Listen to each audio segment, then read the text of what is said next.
El nou circ català Charlie Rivel s'estrena a Figueres per Fires. Del 23 d'abril al 4 de maig es faran 19 funcions sota aquesta carpa amb capacitat per a més de 800 persones. 14 atraccions guanyadores de premis a importants festivals reunides en un espectacle de més de 2 hores.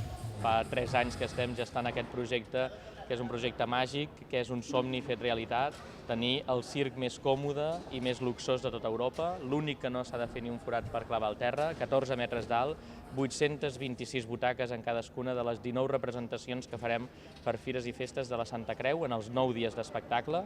Sembla un circ de joguina gegant, deien l'altre dia, el dia de portes obertes, i realment l'hem concebut així, amb una visibilitat excepcional i un planter d'artistes únics. Són 16 artistes, ens arriben de 10 països, oferint-nos 14 atraccions totalment diferents en un espectacle de més de 2 hores de durada. Dissabte es va fer jornada de portes obertes en aquesta carpa que permet al públic estar molt a prop d'artistes com el pallasso Toti, que tindrà uns ajudants molt especials.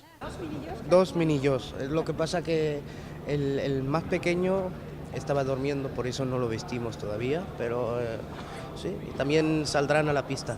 Sí.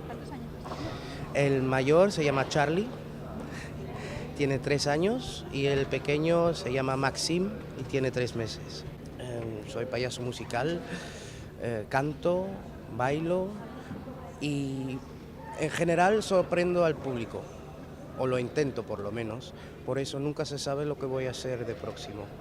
També hi destaca el català Charlie Mac, que salta dels teatres a la pista del circ. Faré un número amb animals, és un número amb coloms, de manipulació, i bueno, és un número que el treballo des de fa uns 3-4 anys.